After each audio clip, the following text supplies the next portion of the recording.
नमस्कार, स्वागत है आप सभी का। दो अत्यधिक महत्वपूर्ण टॉपिक जिस पर आज हम अपनी ये फास्ट डिवीजन क्लास या मैराथन क्लास लेने जा रहे हैं। ये दो महत्वपूर्ण टॉपिक हैं। भारत में संघवाद, जिसे हम लोग आम बोलचाल में केंद्र और राज्य संबंध के रूप में भी जानते हैं, और दूसरा है संघ की जो संस्थागत संरचना है, जिसमें संघ की जो कार्यपालिका है, एग्जीक्यूटिव है, जिसमें राष्ट्रपति, प्रधानमंत्री और मंत्रिपरिषद। तो दोनों ही टॉपिक अत्यधिक महत्वपूर्ण हैं और आगामी जो एग्जामिनेशन है आपका, उसमें इनमें से क्वेश्चन आने की पूरी संभावना रहेगी।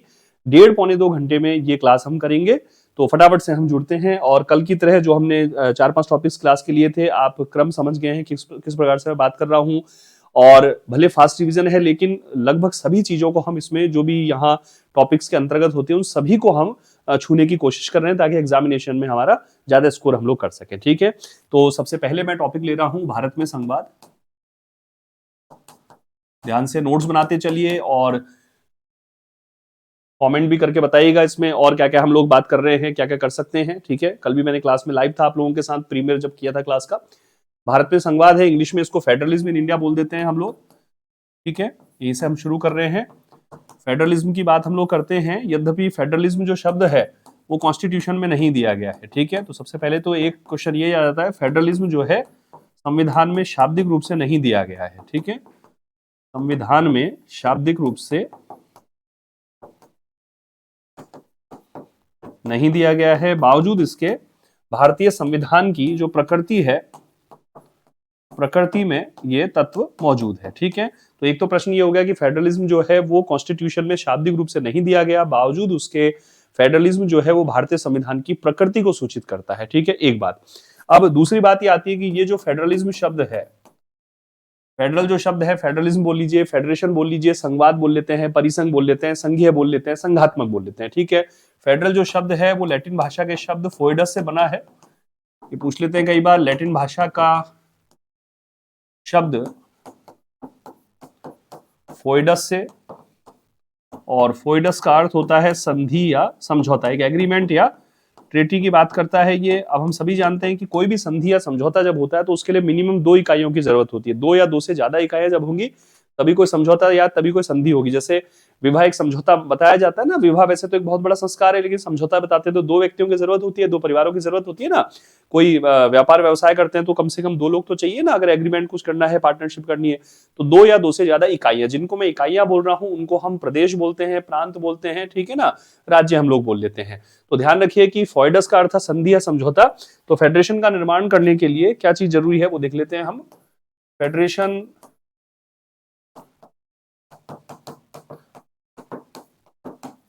बहुत ही कंसेप्चुअल टॉपिक है, तो ध्यान से देखते चलिए।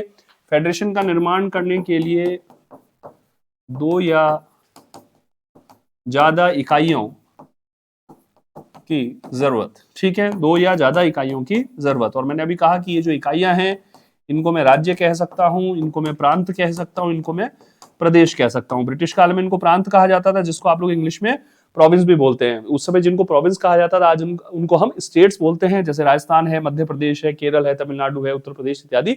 तो 2 या 2 से अधिक इकाइयां जब मिलती हैं और मिलने के बाद जिस एक संयुक्त इकाई का निर्माण होता है, उस इकाई को हम फेडरेशन कहते हैं। तो इस लिहाज से विश्व का जो प्रथम आदर्श जो फेडरेशन था, प्रथम जो आदर्श फेडरेशन है, आदर्श फेडरेशन के रूप में यूएसए है ना, यूएसए, इसका निर्माण जो है 1776 में आजादी मिली इसको, और 1787 में फिलाडेल्फिया कन्वेंशन में संविधान का निर्माण हो गया, और 13 इकाइयों ने मिलकर इसका निर्माण किया। ठीक है, जिनकी संख्या बढ़ते बढ़ते आज 50+1 हो गई है। ठीक है, तो ये तो अमेरिका का इतिहास है। चूंकि अमेरिका कॉन्स्टिट्यूशन नहीं पढ़ रहे अभी हम, हमारे पॉलिटिकल साइंस में स्कूल लेक्चर और असिस्टेंट प्रोफेसर यूजीसी नेट में तो हमें विश्व के कुछ प्रमुख देशों की संवैधानिक व्यवस्था पढ़नी पड़ती है, तो वहां तो हम बात करते हैं अमेरिका की। लेकिन यहां हमने केवल एक संदर्भ लिया है कि अमेरिका का जो संविधान है, फेडरेशन संविधान का एक आदर्श उदाहरण माना जाता है। और 1787 में वहां फिलाडेल्फिया कन्वेंशन, जहां एक लिखित संविधान का निर्माण हुआ, और वहां 13 इकाइयों ने मिलकर संयुक्त राज्य अमेरिका की स्थापना करी, और वो इकाइयां बढ़ते बढ़ते 50+1 हो गई हैं। 50 इकाइयां जो स्टेट्स हैं और एक जो है डिस्ट्रिक्ट ऑफ कोलंबिया है। तो फेडरेशन का निर्माण तो इस प्रकार से होता है। अब दूसरी तरफ हम बात करते हैं तो भारत का जो संबंध था उस पूरे फ्रीडम मूवमेंट के दौरान वो ब्रिटेन के साथ था, और ब्रिटेन जो है वो एक अलग प्रकार की व्यवस्था को सूचित करता है। ठीक है, इसके विपरीत तभी तो हम देख पाएंगे कि भारतीय संविधान में फेडरेशन शब्द का इस्तेमाल नहीं किया गया, लेकिन बावजूद इसके प्रकृति फेडरेशन है। पेपर में जो सिलेबस में टॉपिक है वो फेडरेशन इन इंडिया है, या इंडियन फेडरल सिस्टम कह देते हैं, केंद्र राज्य संबंध कह देते हैं। तो ऐसा क्या चीज है उसको हम समझने की कोशिश कर रहे हैं। इसके विपरीत ब्रिटेन में एकात्मक व्यवस्था, ठीक है, एकात्मक व्यवस्था है। अब मैं दो चीजें लिख देता हूं यहाँ, एक तो मैं संघात्मक लिख देता हूं। तो संघात्मक में जो है प्रांत महत्व, प्रांतों को महत्व है, और दूसरी तरफ मैं एकात्मक लिख देता हूं। तो एकात्मक जो है उसमें केंद्र महत्वपूर्ण है, ठीक है ना। यहां प्रांत महत्वपूर्ण है तो इसलिए यहां पर जो व्यवस्था हो जाती है वो विकेंद्रीकरण हो जाती है, डिसेंट्रलाइजेशन हो जाता है, ठीक है ना। शक्तियां बटी भी रहती हैं, ये विकेंद्रीकरण हो जाता है। और यहाँ केंद्र महत्वपूर्ण है तो इसलिए यहाँ सेंट्रलाइजेशन हो जाता है, केंद्रीकरण हो जाता है, ठीक है। अब आते हैं भारत पर हम लोग, ठीक है। मैंने कहा अभी थोड़ी देर पहले, फिर दोहरा रहा हूं कि भारतीय संविधान कहीं पर भी शाब्दिक रूप से फेडरेशन शब्द का उपयोग नहीं करता, लेकिन भारतीय संविधान की प्रकृति फेडरल है।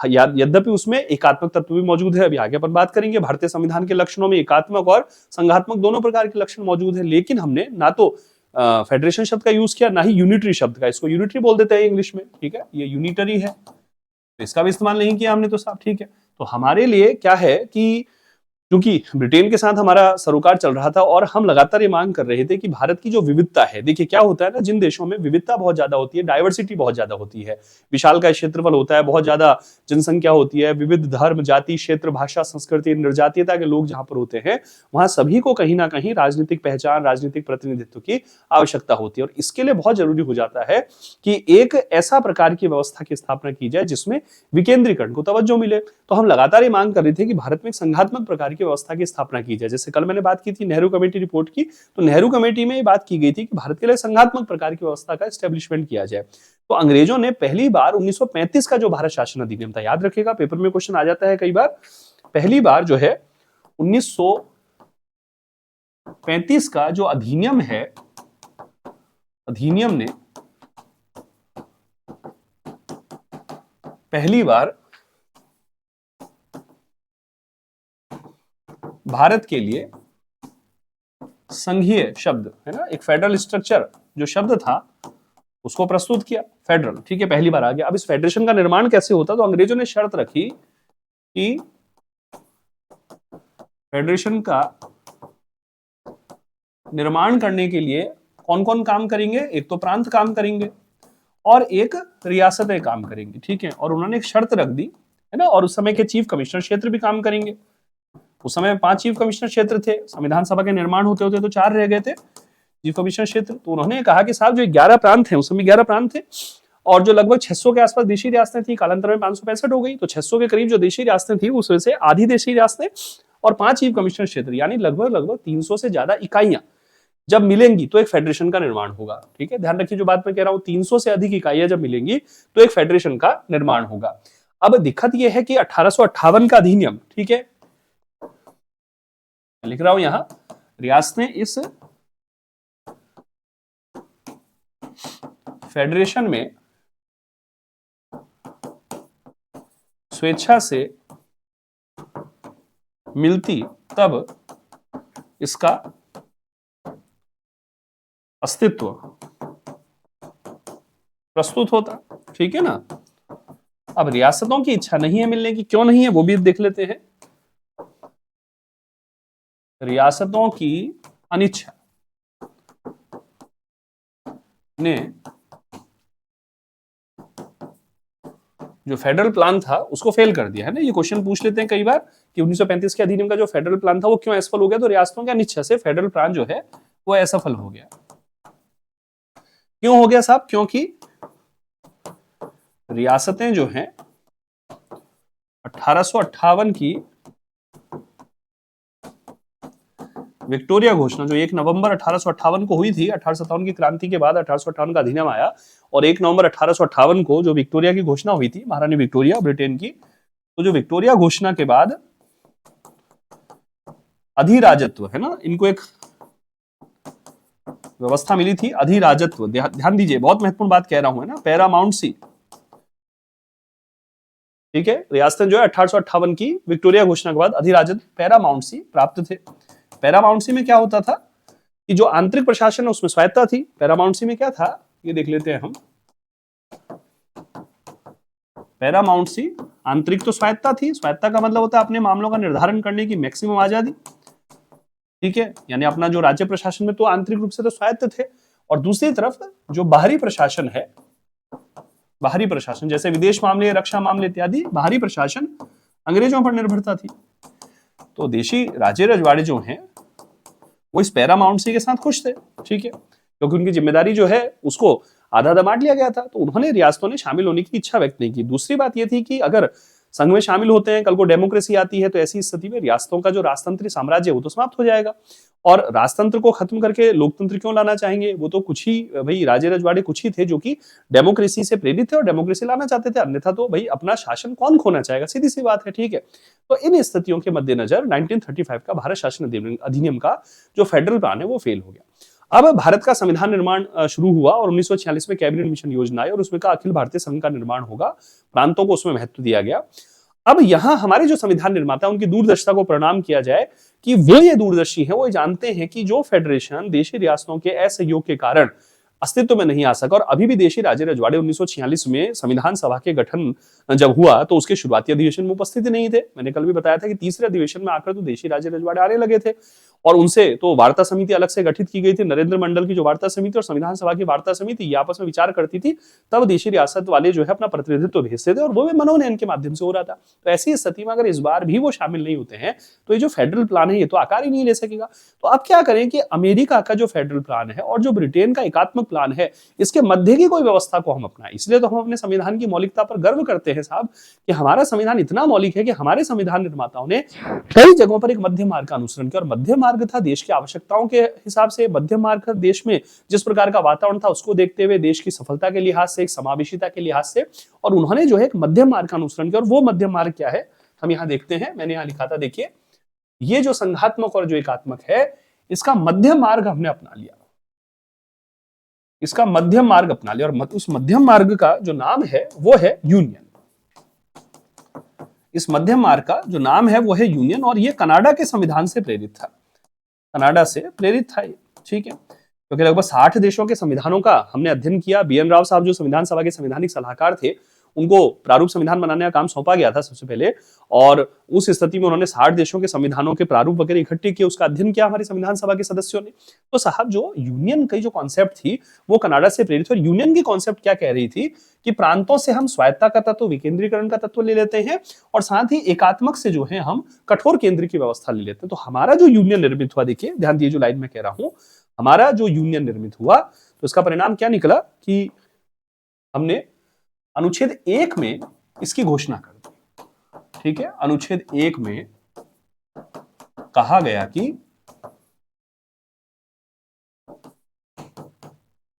इंडिया दैट इज भारत, ठीक है, India that is Bharat shall be a union of states, ठीक है ना।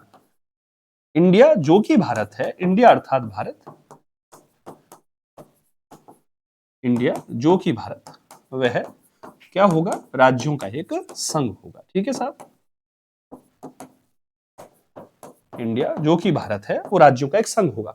तो जो यूनियन ऑफ स्टेट्स की कॉन्सेप्ट है ये हमने अपना ली, तो हमें फेडरेशन को अपनाने की जरूरत नहीं पड़ी, यूनिटरी को अपनाने की जरूरत नहीं पड़ी, यद्यपि दोनों के अवयवों को हमने ले लिया। यूनिटरी से हमने कठोर केंद्र और फेडरेशन से हमने प्रांतों की स्वायत्ता का विचार ग्रहण कर लिया, और इनको एक अपेक्षाकृत अधिक समावेशी शब्द के रूप में हमने ग्रहण किया, और उस शब्द का नाम है यूनियन ऑफ स्टेट्स का विचार, ठीक है, ये ध्यान रख लीजिए। और यूनियन का विचार जो है वो कनाडा के कॉन्स्टिट्यूशन से प्रेरित है, तो ये क्वेश्चन पेपर में पूछ ले जाते हैं। अब ये जो यूनियन ऑफ स्टेट्स है, इसके लिए अंबेडकर साहब ने संविधान सभा में 4 नवंबर 1948 को कहा कि हम फेडरेशन जो है वो यूनियन के अर्थ में, उसका यूनियन के रूप में उसका निर्माण कर रहे हैं, जिसका तात्पर्य 2 बातों से है। तो भारत के लिए एक संकल्पना प्रस्तुत हुई जो पेपर में बहुत बार पूछी जाती है कि भारत जो है नाशवान राज्यों का अविनाशी संघ है, ठीक है, भारत जो है नाशवान राज्यों का अविनाशी संघ है। ये मेंस में तो डेस्क्रिप्टिव क्वेश्चन के रूप में पूछ लेते हैं, वहां भी इसकी प्रैक्टिस होती है अलग से। तो भारत जो है नाशवान राज्यों का अविनाशी संघ है। तो ये कैसे है, सबसे पहला पॉइंट इसका कि भारत संघ का निर्माण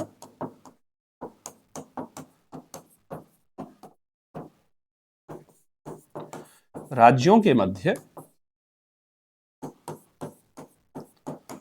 समझौते का परिणाम नहीं है, पहली बात, ठीक है। भारत संघ का निर्माण राज्यों के मध्य समझौते का परिणाम नहीं है, पहली चीज। और दूसरा, राज्यों को संघ से पृथक या अलग होने का अधिकार नहीं है, ठीक है। संघ से पृथक होने का या अलग होने का अधिकार नहीं है, ठीक है। तो दो बातें हमने लिखी, क्योंकि हमारे यहां क्या हुआ कि राज्यों का भारत संघ में विलय किया गया, ठीक है। राज्यों का भारत संघ में विलय हुआ, और ये विलय जिस प्रक्रिया के माध्यम से हुआ उसको हम बोलते हैं इंस्ट्रूमेंट ऑफ एक्सेशन, है ना। अधिमिलन पत्र बोल दीजिए, विलय पत्र बोल दीजिए, इंस्ट्रूमेंट ऑफ एक्सेशन, ठीक है। तो साहब ये तो कहानी हो गई शुरुआत की अवधारणा कि सबसे पहली चीज की भारत में जो संघवाद है, मैं रिपीट कर दूं फटाफट से 1 मिनट में, कि हमारा जो संघवाद है उसके लिए फेडरेशन हम बोलचाल में बोलते हैं, लेकिन फेडरेशन शब्द कॉन्स्टिट्यूशन में नहीं दिया गया। फेडरेशन अमेरिकी कॉन्स्टिट्यूशन की संकल्पना है। फेडरेशन के लिए कुछ इकाइयों की जरूरत है, इकाइयां आपस में समझौता करती है, समझौता करके अपेक्षाकृत रूप से एक बड़ी इकाई का निर्माण होता है। जैसे अमेरिका में 13 इकाइयों ने मिलकर यूनाइटेड स्टेट्स ऑफ अमेरिका की स्थापना करी थी, ठीक है।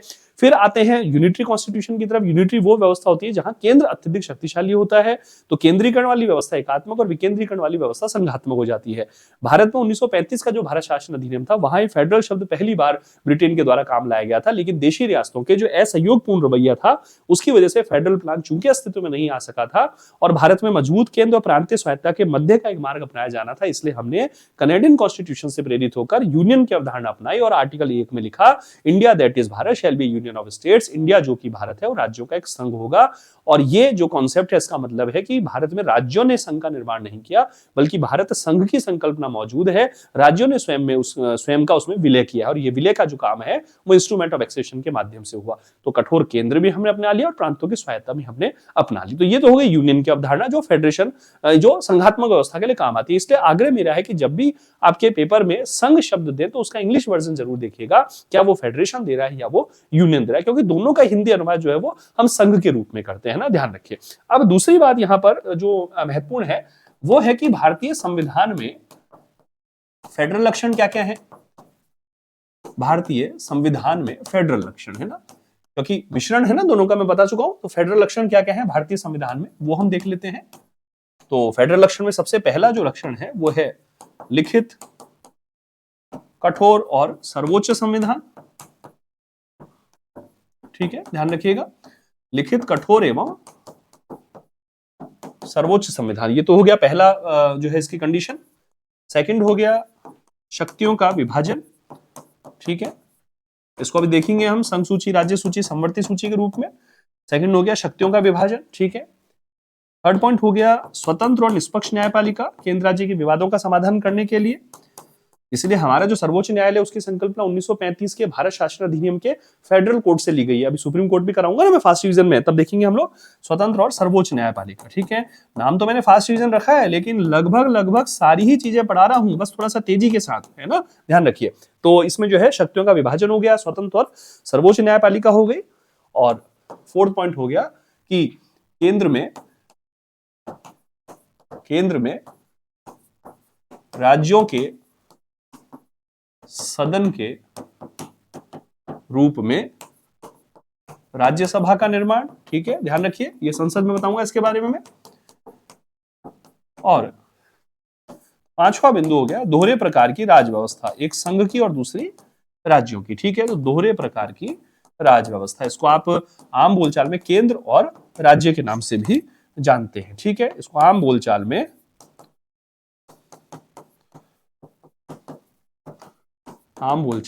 केंद्र तथा राज्य, ठीक है। यद्यपि संविधान केंद्र शब्द नहीं देता, ठीक है, इसके स्थान पर क्या शब्द दिया है, संघ शब्द दिया गया है ना, याद रखिएगा। केंद्र शब्द नहीं दिया क्योंकि केंद्र का जो विचार है वो केवल बिंदु से है, और संघ जो है उसकी परिधि को भी शामिल करता है। तो भारत में जो संघ का निर्माण हुआ है वो राज्यों को, संघ राज्य क्षेत्रों को लेते हुए है ना, तो केंद्र का मतलब केवल एक बिंदु से है, एक क्षेत्र विशेष से हो सकता है, संघ में जो है उसके परिसर, उसके परिधि में स्थित जो इकाइयां हैं उनका भी समावेशन कर दिया जाता है। ठीक है सर, तो ध्यान रखिए। तो अच्छा, हमने जो देखा, भारत नाशवान राज्यों का अविनाशी संघ है, यानी जो संघ है उसका निर्माण राज्यों के मध्य समझौते का परिणाम नहीं है, राज्यों का विलय किया गया और राज्यों को संघ से अलग होने का अधिकार नहीं है। ठीक है, फिर हमने देखा कि भारत में जो संघात्मक है, यानी जो संविधान की प्रकृति है, जो फेडरल और एकात्मक का मिश्रण है, उसमें संघात्मक जो प्रकृति है उसके कुछ लक्षण हमने अपनाए। तो क्या क्या लक्षण है? सबसे पहला, लिखित कठोर सर्वोच्च संविधान, क्योंकि संविधान में इस प्रकार की व्यवस्था दे दी जाती है। दूसरी बात, शक्तियों का विभाजन, तो केंद्र और राज्य के मध्य शक्तियों का विभाजन किया है। अभी देखेंगे संघ राज्य समवर्ती सूची जो 1935 के अधिनियम से ही हमने ग्रहण किया, वहीं ये व्यवस्था पहली बार दी गई थी हमारे लिए। फिर तीसरा जो संदर्भ है कि जब भी शक्तियों का विभाजन होगा तो निश्चित रूप से कुछ विवाद उत्पन्न होंगे शक्ति के प्रयोग और अधिकार क्षेत्र को लेकर, जैसा कि सुप्रीम कोर्ट में अनुच्छेद 131 में हम लोग पढ़ेंगे। तो सुप्रीम कोर्ट की प्रकृति संघीय न्यायालय की है, फेडरल कोर्ट की है, 1935 के अधिनियम से ग्रहण किया गया। मैं जब कल सुप्रीम कोर्ट पे बात करेंगे तो उसका चर्चा मैं करूंगा। ठीक है, तो अनुच्छेद 131, और इस समय अत्यधिक महत्वपूर्ण अनुच्छेद 131 है ना, पिछले कुछ वर्षों में लगातार कुछ मामले केंद्र और राज्य के विवादों के सुप्रीम कोर्ट में लगातार आ रहे हैं, हम देख रहे हैं। ठीक है, तो जो है केंद्र और राज्य के मध्य विवादों का समाधान करने के लिए एक स्वतंत्र और सर्वोच्च प्रकार की न्यायपालिका। फिर चौथा बिंदु ये होता है कि जो संसद का गठन हो द्विसदनीय हो, लेकिन द्विसदनीय में दूसरा सदन राज्यों के सदन के रूप में हो। अब ये थोड़ा सा ध्यान रखना भैया कि केवल दो सदन होने मात्र से जो है वो संघात्मक व्यवस्था नहीं होती, क्योंकि ब्रिटेन में भी दो सदन है, लेकिन ब्रिटेन में तो जो है एकात्मक व्यवस्था है, क्योंकि वहां दूसरा सदन जो है कुलीन तंत्र को रिप्रेजेंट करता है, जिसको लॉर्ड सभा कहते हैं। तो दूसरा सदन हो, लेकिन दूसरा सदन राज्यों का सदन हो, पहला सदन जनता का सदन हो और दूसरा सदन राज्यों का सदन हो। ठीक है, तो ये थोड़ा सा हमको ध्यान रखना होगा व्यवस्था। पहला सदन जनता का सदन, दूसरा सदन राज्यों का सदन हो। अमेरिका में व्यवस्था है, वहां सीनेट है जो कि राज्यों के सदन के रूप में, और भारत में राज्यसभा है जो राज्यों के सदन के रूप में। संसद में हम उसकी चर्चा करेंगे डिटेल में। ठीक है, मैं एक बार ये वीडियो, हाँ थोड़ा सा इसको हम ठीक है, चलिए, हाँ चलिए आगे बढ़ते हैं। अब तो फेडरेशन के लक्षण तो हो गए, अब एकात्मक के लक्षण लिखते हैं हम लोग। ठीक है,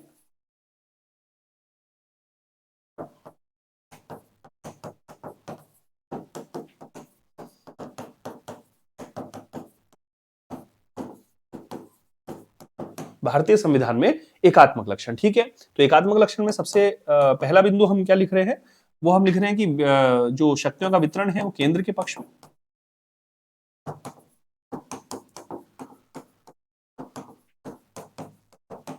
शक्तियों का वितरण केंद्र के पक्ष में, पहला बिंदु। दूसरा, केंद्र के पास अधिक वित्तीय संसाधन। ठीक है, केंद्र के पास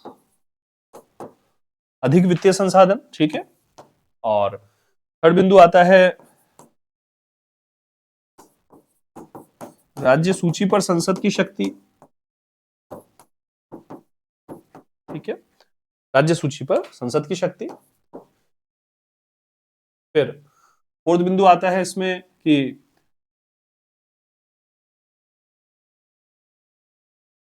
अवशिष्ट विषयों पर केंद्र की शक्ति। अभी समझा दूंगा मैं, पहले लिखते चलते हैं। अवशिष्ट विषयों पर केंद्र की शक्ति। ठीक है, फिर आ जाता है अखिल भारतीय सेवाएं।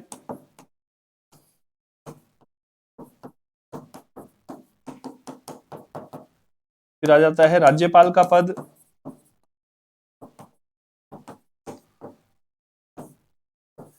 फिर आ जाता है आपातकालीन प्रावधान।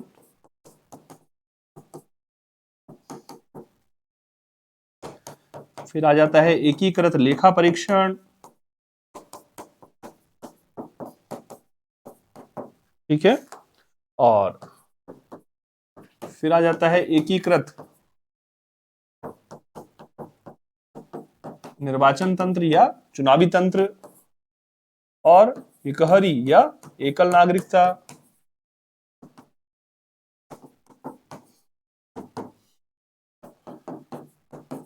और राज्यों के निर्माण या जो सीमा परिवर्तन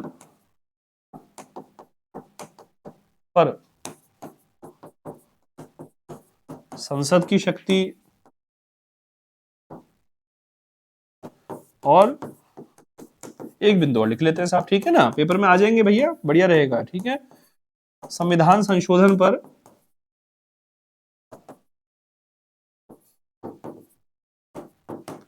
केंद्र की शक्ति। ठीक है, तो ध्यान रखिए ये 12 बिंदु लिख दिए मैंने, और ये 12 बिंदु खत्म नहीं हुए, और भी बहुत सारे हो सकते हैं। अब जरा तुलना कर लीजिए, वहां मैंने 5 बिंदु लिखे संघात्मक लक्षण फेडरल लक्षण के, यहाँ 12 बिंदु लिख दिए। शक्तियों का वितरण केंद्र के पक्ष में, अभी देखेंगे संघ राज्य समवर्ती सूची, संघ सूची में ज्यादा विषय है संख्या में, केंद्र के पास है केवल संसद को कानून बनाने की शक्ति है। साथ ही सारे महत्वपूर्ण विषय, ज्यादा महत्वपूर्ण विषय है ना, रक्षा, सुरक्षा, विदेश, मुद्रा, रेलवे, हवाई जहाज, ठीक है, समुद्र, महासागर, ये सब जो है वो संघ सूची के विषयों के अंतर्गत, नागरिकता इत्यादि सारे विषय उसमें आ गए। ठीक है, फिर ना केवल अपने विषय हैं बल्कि राज्य के जो विषय हैं उन पर भी कानून बनाने की शक्ति, उसको भी देखेंगे हम 249, 250, 252, 253 और 356 के माध्यम से वो देखेंगे हम आर्टिकल्स में। ठीक है, फिर उसके अलावा अवशिष्ट विषय, ऐसे विषय जिनका उल्लेख तीनों सूचियों में कहीं मिलता ही नहीं है, वो भी केंद्र के पास दे दिए, जबकि कैबिनेट मिशन की योजना में वो विषय प्रांत को दिए गए थे, कल ही मैंने बात करी। और जो 1935 का अधिनियम था उसमें गवर्नर जनरल के स्वामित्व में रखे गए थे, आप ध्यान रखना, यहाँ पर उसको संसद के अधिकार में रख दिया, अनुच्छेद 248 में देखते हैं। ठीक है, फिर वित्त के मामलों में केंद्र ज्यादा पावरफुल है और राज्यों की वित्त पर निर्भरता है, राज्यों से अनुदान और पैसा जो है प्राप्त करते रहते हैं। फिर इकहरी नागरिकता, भारत में किसी भी राज्य के निवासी हो भारत के नागरिक कहलाएंगे। कोई भी संवैधानिक पद और प्रशासनिक पदों पर जो योग्यता होती है उसमें भारत की नागरिकता का संदर्भ आता है, तो यानी एकल जो स्वरूप है यानी भारतीय स्वरूप जो है वो होना जरूरी है। राज्यों के जो परिवर्तन करना है, उनको बनाना है, उनके सीमा क्षेत्र नामों में परिवर्तन करना है, उसके संबंध में संसद को शक्ति मिली हुई है केंद्र को। संविधान संशोधन में जो है संसद को, संविधान संशोधन का कोई भी विधेयक राज्यों में पुनः स्थापित या प्रस्तावित नहीं होगा, वो संसद में लाया जाएगा। ठीक है, संसद से ही वो जो है संशोधन हो जाएगा, यद्यपि एक प्रावधान है जहां कम से कम आधे राज्यों के विधानमंडल की अनुसमर्थन की आवश्यकता होगी। मैं बात करूंगा संविधान संशोधन टॉपिक में। ठीक है, फिर एकीकृत निर्वाचन तंत्र, एकीकृत लेखा परीक्षण है, सारा का सारा कैग है, और कैग के लिए विभिन्न जो जगहों पर जो कार्यालय खोले गए हैं। ठीक है, तो इसका मेरा तात्पर्य यह है कि भारतीय संविधान की इस प्रकृति को देखकर हम ये कहते हैं भारतीय संविधान का ढांचा संघात्मक है परंतु आत्मा एकात्मक है। तो ये कथन कारण में भी क्वेश्चन आ जाता है, तो इस प्रकार निष्कर्ष लिख देते हैं हम इस प्रकार।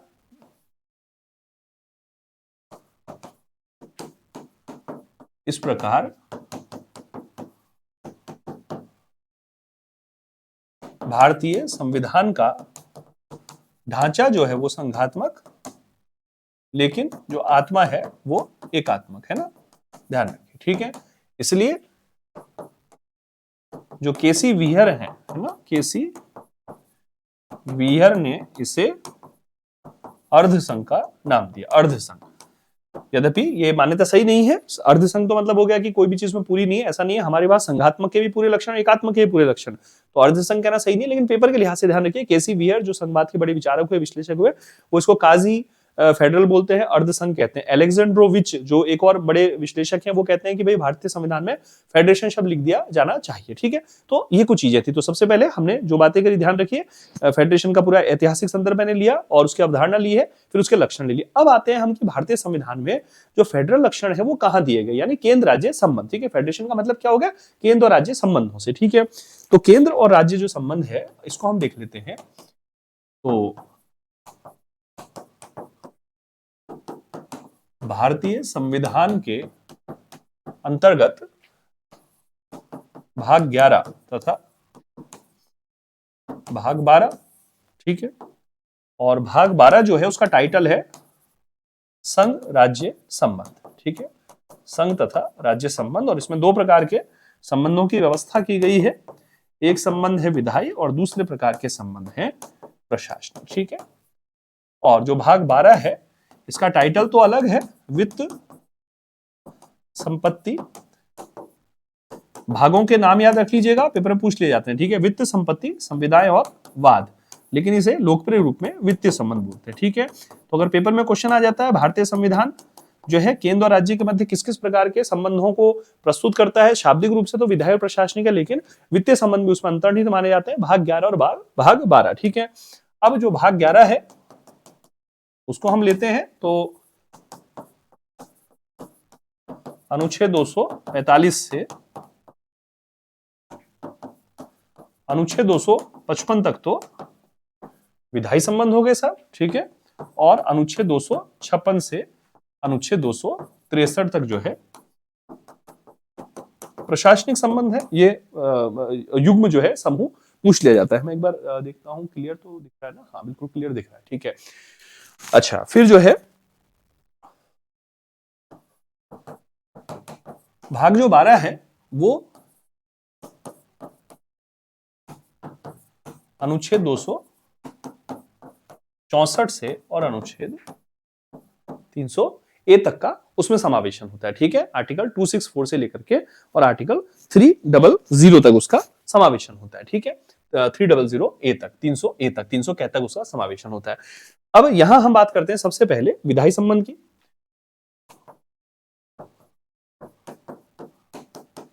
तो विधायी संबंध को जब भी आप लोग पढ़े इस तरह से याद कर लीजिए इसको।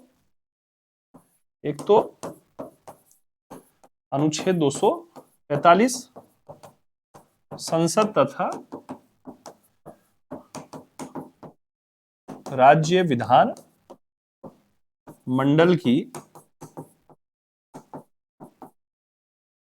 विधायी शक्ति, ठीक है, ये संपूर्ण भारत पर कानून बनाता है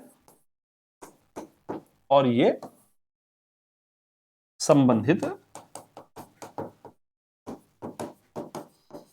राज्य क्षेत्र के लिए। ठीक है, संपूर्ण भारत, भारत का राज्य क्षेत्र बोला जाता है इसको, भारत का राज्य क्षेत्र, टेरिटरी ऑफ इंडिया, और ये संबंधित राज्य क्षेत्र के लिए। ठीक है, विधायी संबंध 245 में सबसे पहली बार। ठीक है, और फिर जो है अनुच्छेद 246 जो है वो 7वीं अनुसूची का आर्टिकल है। ठीक है, ये अनुसूचियां भी याद रखिएगा, भाग और अनुसूचियां। ठीक है, 7वीं अनुसूची का टाइटल है, तो इसमें जो है वो संघ सूची है, इसमें जो है राज्य सूची है, और इसमें जो है वो संवर्ती सूची है। ठीक है भैया, ध्यान रखना है ना, संघ सूची, राज्य सूची, संवर्ती सूची। मैं 97 और 99 लिख रहा हूं, यहाँ 66, फिर 61 और फिर 59 लिख रहा हूं, और यहाँ 47 और 52 लिख रहा हूं। ठीक है, अब देखिए समझिए, 245 से कहता है कि संसद को भारत के संपूर्ण राज्य क्षेत्र के लिए कानून बनाने की शक्ति है। ठीक है, यानी संसद का कानून भारत के संपूर्ण राज्य क्षेत्र तक लागू होगा। और 245 से कहता है कि राज्य विधानमंडल को संबंधित राज्य क्षेत्र के लिए कानून बनाने की शक्ति है। ठीक है, 246 कहता है किन विषयों पर कानून बनाया जाएगा, तो 7वीं अनुसूची में विषय दे दिए गए।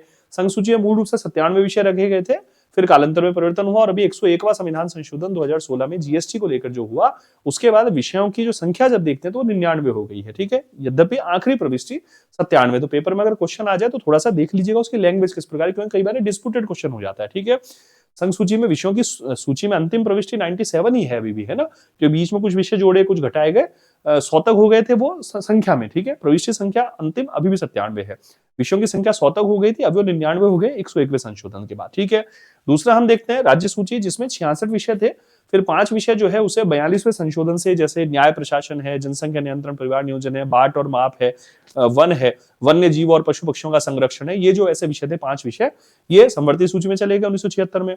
तो 61 विषय हो गए थे, 66 से 61 में लिखा, फिर 101वें संविधान संशोधन के बाद जो संख्या है इसकी 59 रह गई, यद्यपि अंतिम प्रविष्टि अभी भी 66 है। संवर्ती सूची की अंतिम प्रविष्टि अभी भी 47 है, लेकिन वो जो 5 विषय यहां से आए थे राज्य सूची से, उसके बाद यहाँ विषयों की जो संख्या है टोटल वो 52 हो गई। तो पेपर में थोड़ा सा क्वेश्चन सावधानी से अटेम्प्ट कीजिएगा। तो 245, 246 का संसद और राज्य विधानमंडल की कानून बनाने की शक्ति की बात करता है। अच्छा, इसमें एक चीज और ध्यान रखिएगा, 245 जो है वो ये कहता है कि संसद के द्वारा बनाया गया कानून का विस्तार भारत के राज्य क्षेत्र के बाहर भी हो सकेगा, इसे राज्य क्षेत्रातीत प्रवर्तन का सिद्धांत कहते हैं। ठीक है, दूसरी तरफ साथ ही ये कहा गया है कि किसी राज्य विधानमंडल द्वारा बनाया गया कानून संबंधित निकटतम राज्य के पर भी लागू हो सकेगा यदि कानून की विषय वस्तु में और उसके उद्देश्य में कोई क्षैतिज सीधा सीधा संबंध हो, इसे क्षेत्रीय सामीप्य का सिद्धांत कहा जाता है। ठीक है, ये थोड़ा सा हम जब पॉलिटिकल साइंस पढ़ते हैं, school lecture, assistant professor, UG NET वगैरह, तो वहां तो इस प्रकार क्वेश्चन फ्रीक्वेंटली आ जाते हैं। अपने हो सकता है इस प्रकार क्वेश्चन ना आए, कठिन क्वेश्चन, लेकिन फिर भी सुन लीजिए। अच्छा, फिर एक चीज यहां ध्यान रखिए महत्वपूर्ण रूप से, कि जो 101वां जो संशोधन हुआ 2016 में, 2016 से जो जीएसटी को लेकर है, उससे 3 अनुच्छेद जोड़े गए हैं। एक तो अनुच्छेद 246 ए जोड़ा गया है, एक अनुच्छेद 269 ए जोड़ा गया है, और एक जो है वो अनुच्छेद ए जोड़ा गया। ठीक है, ये 3 संशोधन। तो 246 ए में लिखा गया कि जीएसटी के संबंध में कानून बनाने की शक्ति किसको है? संसद को भी है, राज्य विधानमंडलों को भी है। ठीक है, लेकिन जो अंतर राज्य वस्तु और सेवा कर होगा, अंतर राज्य यानी जो इंटर स्टेट से रिलेटेड है, 2 या अधिक राज्यों के संबंध में जो जीएसटी का जो प्रावधान होगा, उसके संबंध में कानून बनाने की शक्ति जो है वो किसको दे दी गई है? वो संसद को दे दी गई है केवल। 269 ए जो है उसका टैक्स से रिलेटेड है, ये कानून से रिलेटेड है। 279 ए जो है वो जीएसटी परिषद से रिलेटेड है। ठीक है, ये ध्यान रखिए ना, जीएसटी काउंसिल से रिलेटेड है, जीएसटी परिषद, बार बार कह रहा हूं। ठीक है भैया, अब फिर से आगे बढ़ते हैं हम लोग। तो 101वां जो संशोधन है ये हमें थोड़ा सा ध्यान रख लेना है इसमें। अब फिर आगे बढ़ता हूं मैं, तो अनुच्छेद 248 को हम लोग देख लेते हैं। अनुच्छेद 248, और ये जो है वो अवशिष्ट विषय से रिलेटेड है, जिस पर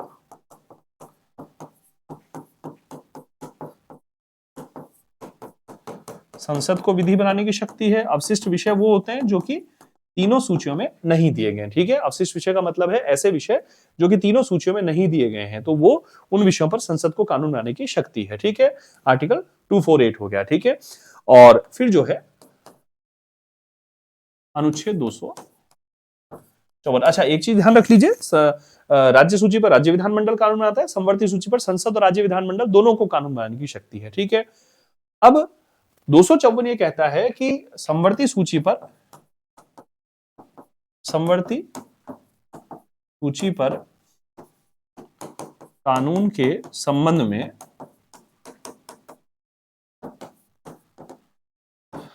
संसद बनाम राज्य विधानमंडल, यानी संसद भी किसी विषय पर कानून बना ले, जैसे फैक्ट्री कानून है, यूसीसी यूनिफॉर्म सिविल कोड से रिलेटेड विषय, विवाह, तलाक, उत्तराधिकार, वसीयत, गोद, है ना, दत्तक ग्रहण जिसको बोलते हैं, उत्तराधिकार वगैरह, ये सब क्या यूसीसी के विषय हैं। ये समवर्ती सूची है, इस पर केंद्र भी कानून बनाता है, राज्य भी कानून बनाता है। ठीक है ना, आज जिस समय हम क्लास ले रहे हैं, हमें पता है कि जो है उत्तराखंड में जो है वो यूसीसी लागू कर दी गई है ना। एक आने वाले दिनों में उत्तराखंड से रिलेटेड ये जो यूसीसी प्रावधान से रिलेटेड क्वेश्चन आ सकते हैं। मैं कुछ दिन में कोई करंट की क्लास लाकर उसमें या एक शॉर्ट्स बना दूंगा 1-1.5 मिनट का, 2 मिनट का, उस पर उसकी क्या मेजर बातें हैं उस पर हम चर्चा कर लेंगे एग्जाम के लिहाज से। ठीक है, ये ध्यान रखिए, है ना। देखिए, जानने के लिए बहुत कुछ होता है। आप पूरा उत्तराखंड में जो यूसीसी का प्रावधान आया उसको लेकर आप 2 घंटे क्लास देखें तो वो भी कम है, 5 घंटे देखें वो भी कम है, लेकिन मूल बात हमें देखनी है कि किस टॉपिक पे हमें अभी एग्जाम ओरिएंटेशन के हिसाब से कितना समय देना, ये ध्यान रखना जरूरी है। ठीक है, चीजों को जानने के लिए पूरी उम्र पड़ी है, लेकिन पहली शर्त है कि एग्जाम दें, नौकरी लग जाए। ठीक है, ये ध्यान रखिए ना। मैं इसी तरह से आपको कहने का प्रयास करता हूं कि जैसे अब ये पूरा संवाद का टॉपिक है। अब संवाद का टॉपिक जब हम एप्लीकेशन में कोर्सेज वगैरह के माध्यम से करते हैं तो निश्चित रूप से देखिए, या यूट्यूब पे भी जब एक हम रिवीजन के रूप में नहीं पढ़ाए और वैसे एक व्यापक रूप से पढ़ाए, तब तो ये 5-6 घंटे में होगा कंप्लीट ना। संवाद का टॉपिक इतना बड़ा टॉपिक है, लेकिन जब रिवीजन के रूप में पढ़ रहे हैं तो 1-1.25 घंटे में संवाद का टॉपिक कंप्लीट हो जाना चाहिए। ठीक है, क्योंकि रिवीजन का मतलब ये है कि आप जब ये देख रहे हैं इस क्लास को इस समय, तो मैं मानकर चला हूं कि इसके बारे में आपने चीजों को एक बार पढ़ लिया है अच्छे से। ठीक है, चाहे वो मेरे साथ आप कोर्स में जुड़े हुए हैं, या आपने कहीं किसी कोचिंग से पढ़ा, या आपने सेल्फ पढ़ा है। ठीक है, लेकिन एक बार पढ़ चुके हैं इसको, अब रिवीजन के माध्यम से वो क्या हो रहा है, एक फिनिशिंग टच दिया जा रहा है उसका, है ना। तो थोड़ा सा इन प्रकृतियों को समझिए। अगर इन चीजों को समझ गए ना साहब, तो एग्जामिनेशन बिल्कुल बहुत आसानी से आपका क्लियर हो जाएगा, है ना।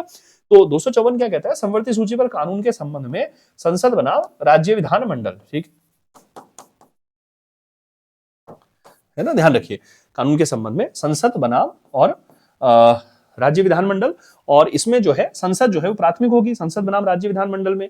लेकिन एक अपवाद इसमें है, वो ध्यान रख लीजिए। इसका अपवाद क्या है, इसका संसद और राज्य विधानमंडल अगर कानून बना ले एक ही विषय पर तो संसद का कानून मान्य होगा। लेकिन अपवाद है, इसका अपवाद है कि राज्य विधानमंडल का विधेयक राज्यपाल द्वारा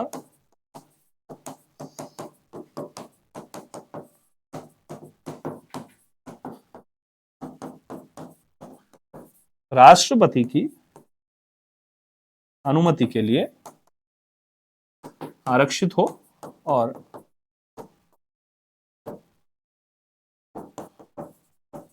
राष्ट्रपति के विचार के लिए बोलते हैं वैसे उसको, है ना, शाब्दिक रूप से राष्ट्रपति के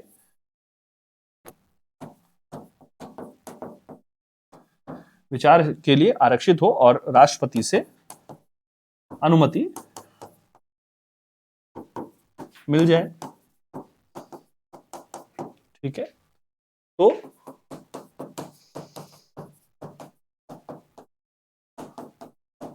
राज्य का कानून प्रधान माना जाएगा। ठीक है, यद्यपि संसद बाद में उस कानून में संशोधन, परिवर्तन, निरसन वगैरह कर सकते हैं। निरसन, निरसन शब्द आता है जिसको समापन के लिए बोलते हैं। परिवर्तन, परिवर्धन, परिवर्तन मतलब जोड़ना कुछ। ठीक है, तो ये थोड़ा ध्यान रखिएगा। 368 में लाइनें मिलती हैं। निरसन शब्द तो कई जगह मिलता है, परिवर्तन परिवर्तन भी 368 में मिलता है शब्द। ठीक है, तो ये हम ध्यान रखेंगे भैया। ये इस प्रकार से यहाँ तो 245, 246, 246 ए, 248 और 254, ये तो हो गई एक कानून बनाने की शक्ति की एक बिल्कुल लाइन। अब इसी में विधायी संबंध में एक दूसरा जो महत्वपूर्ण विषय आता है वो आता है कि संसद जो है, संसद को राज्य सूची के विषयों पर विधि यानी कानून बनाने की शक्ति। ठीक है, अभी पढ़ा था ना हमने कि संघात्मक व्यवस्था के साथ साथ एकात्मक के लक्षण मौजूद है। तो इसमें अनुच्छेद 249, अनुच्छेद 249 ये क्या कहता है? राज्यसभा, एक बहुमत लिया जाएगा राज्यसभा का इसमें उपस्थित, और मत देने वाले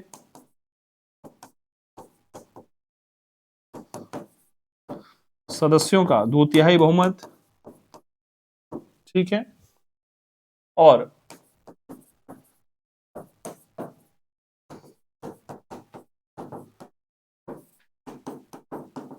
राज्य सूची के किसी विषय को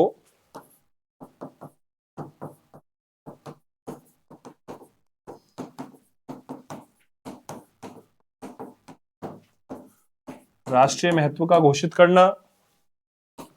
तब संसद को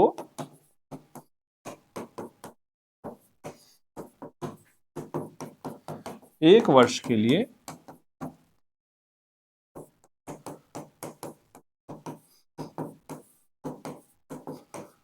कानून बनाने की शक्ति मिल जाएगी। ठीक है, और यह संकल्प अनेक बार पारित हो सकता है ना, और एक एक वर्ष उसकी अवधि बढ़ा दी जाएगी। लास्ट में जब नहीं बढ़ाई जाएगी तब जो पूर्व में अवधि चल रही है उससे 6 माह बाद उसका विस्तार नहीं होगा। ठीक है, तो एक तो 249 में ये चीज हो गई। अभी समझा देता हूं इसको फटाफट से। सेकंड है अनुच्छेद 250। तो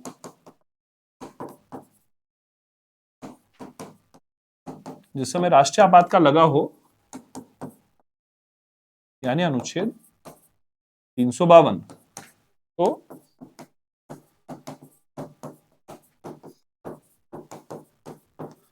संसद को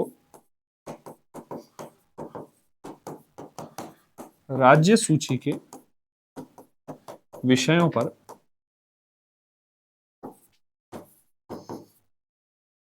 कानून बनाने की शक्ति। ठीक है, थर्ड बिंदु है अनुच्छेद 252,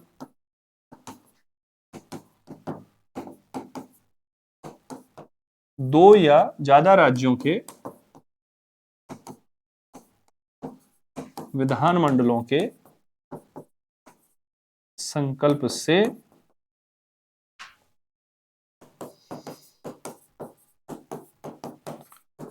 उन राज्यों के लिए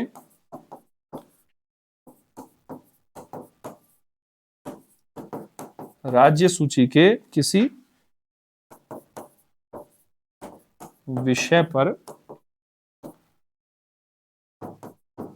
संसद द्वारा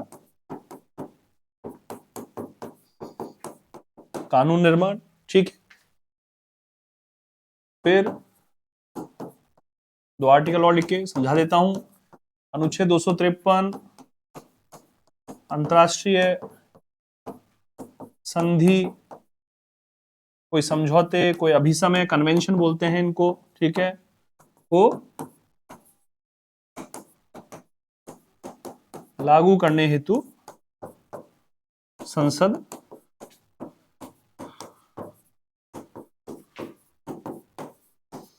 राज्य सूची के विषयों पर कानून बना सकेगी। ठीक है,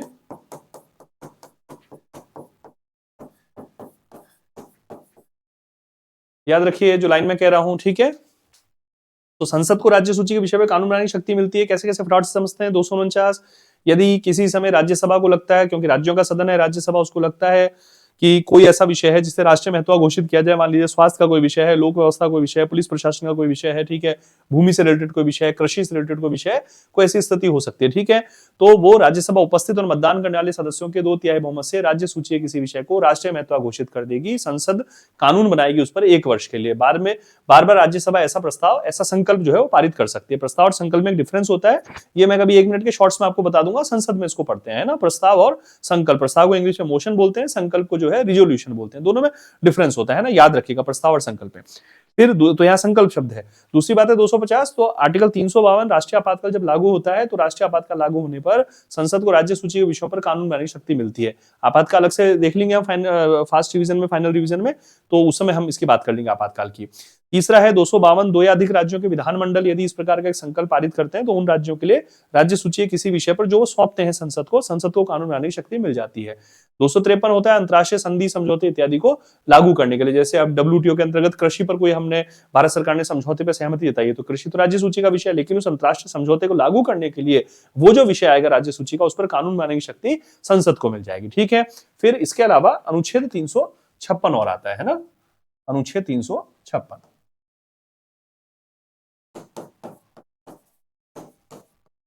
तो अनुच्छेद 356 जो है वो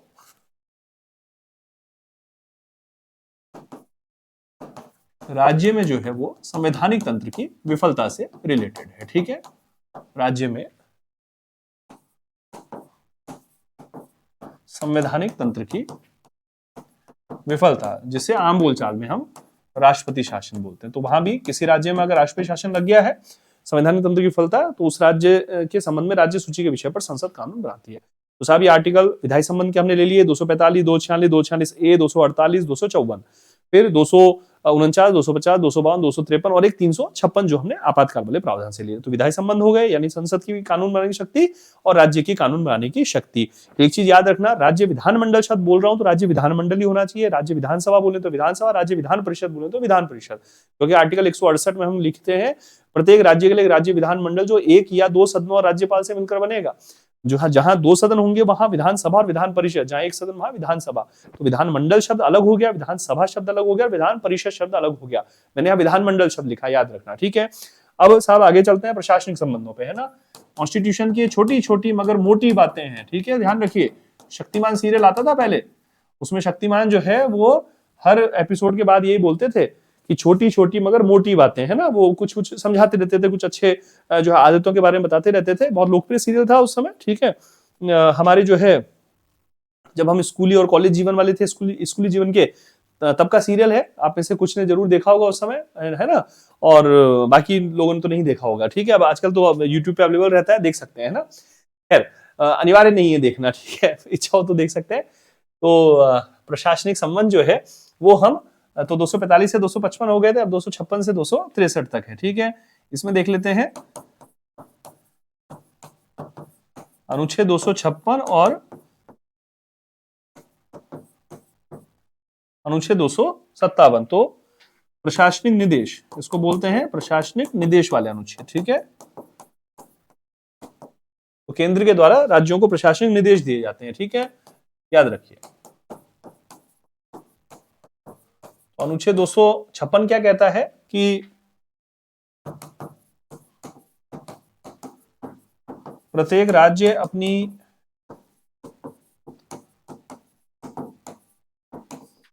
कार्यपालिका शक्ति का प्रयोग संसदीय कानूनों के अनुकूल, है ना। पूरी लाइन तो अलग है, मैं बोल देता हूं अभी, संसदीय कानूनों के अनुकूल, ठीक है। कई बार पीपीटी स्लाइड से भी पढ़ाने की डिमांड करते हैं कुछ विद्यार्थी, हालांकि ज्यादातर विद्यार्थी तो चाहते हैं कि हम बोर्ड पे लिखें, तो समय बचाने के लिए केवल होता है पीपीटी स्लाइड पे, लेकिन जो एक लिखने में से आनंद की प्राप्ति होती है और जो चीजें याद होती है वो ज्यादा बेहतर है। पीपीटी स्लाइड का कभी कभी यूज हम कर लेते हैं जहां बहुत सारे कोई फैक्ट्स हों जो मेरे को मान लीजिए रटे नहीं जा रहे, याद नहीं हो रहे हैं, लेकिन आवश्यकता है कि रटना पड़ेगा, तो वो ले लेते हैं। कभी कोई बहुत ही कठिन टॉपिक है जो थोड़ा सा ये लगता है कि यार इसमें कुछ चीजें हैं जिसको हम पीपीटीज के माध्यम से समझाएं तो वहां, बाकी तो हम मैक्सिमम चीजें बोर्ड पे ही लिखते हैं और वही ज्यादा बढ़िया मेथड रहता है, ठीक है, ध्यान रखें ना। तो ये इसमें थोड़ा समय जरूर लग जाता है लेकिन वो चीज स्थायी हो जाती है, याद है ना। तो प्रत्येक जो है राज्य अपनी कार्यपालिका शक्ति का प्रयोग जो है, अच्छा ऑब्जेक्टिव क्वेश्चन जैसे लेने तो ऑब्जेक्टिव क्वेश्चन के पीपीटीज बना लें, उसमें कहीं दिक्कत नहीं है, ठीक है। तो प्रत्येक राज्य जो है अपनी कार्यपालिका शक्ति का प्रयोग जो है वो संसदीय कानूनों के अनुकूल करेगा, है ना। तो प्रत्येक राज्य अपनी कार्यपालिका शक्ति का प्रयोग ऐसे करे जिससे संसद द्वारा बनाए जाने वाले कानूनों का पालन सुनिश्चित होता रहे। 257 थोड़ा बड़ा प्रशासनिक निर्देश है, अनुच्छेद 257 राज्य की कार्यपालिका शक्ति। प्रत्येक राज्य अपनी कार्यपालिका शक्ति का प्रयोग इस प्रकार करे जिससे संघ की कार्यपालिका शक्ति के प्रयोग में कोई अड़चन ना आए, ठीक है। कार्यपालिका यानी सरकार, ठीक है। तो प्रत्येक राज्य सरकार इस प्रकार से काम करे कि संघ की कार्यपालिका शक्ति के प्रयोग में कोई अड़चन ना आए, ठीक है ना। जैसे मान लीजिए कोई भूमि का अधिग्रहण वगैरह करना है और यहाँ आर्मी के लिए जो है जमीन का अधिग्रहण करना है, या कोई खनन व्यवस्था या पेट्रोलियम वगैरह से रिलेटेड उस चीज के लिए, या कोई बंदरगाह का निर्माण करना है उसके लिए भूमि अधिग्रहण करना है, तो इंस्ट्रक्शन दिए जाएंगे और राज्यों को इंस्ट्रक्शन फॉलो करना है। अच्छा एक चीज ध्यान रखिएगा, 257 में जो है राष्ट्रीय और सैनिक महत्व के संचार साधन, ठीक है, और राष्ट्रीय राजमार्ग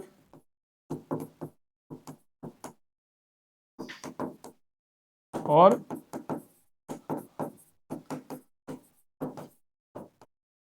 राष्ट्रीय जलमार्ग और रेल मार्ग, है ना, इनका भी संरक्षण स्टेट्स के द्वारा किया जाए, केंद्र इसके लिए बात कहेगा। अच्छा राज्य जब कोई अतिरिक्त काम करेंगे तो निश्चित रूप से खर्चा होगा, तो उस खर्चे को वहन सेंटर करेगा, है ना। सेंटर स्टेट के मध्य एक एग्रीमेंट होगा और सेंटर उसमें पैसा देगा। अगर ऐसा एग्रीमेंट नहीं है तो फिर एक मध्यस्थ उसका निर्धारण करेगा और मध्यस्थ अपॉइंट किया जाएगा सर्वोच्च न्यायालय के मुख्य न्यायाधीश के द्वारा, भारत के सर्वोच्च न्यायालय के मुख्य न्यायाधीश द्वारा वो मीडिएटर जो है वो मध्यस्थ जो है वो अपॉइंट किया जाएगा, ठीक है साहब। आगे आगे आगे बढ़ते हैं। तो 257। अच्छा एक चीज ध्यान रखना, ये निर्देश इतने महत्वपूर्ण है, अनुच्छेद 256 तथा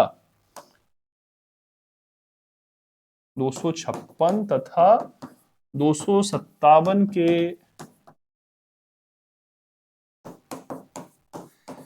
ये निर्देश इतने महत्वपूर्ण हैं,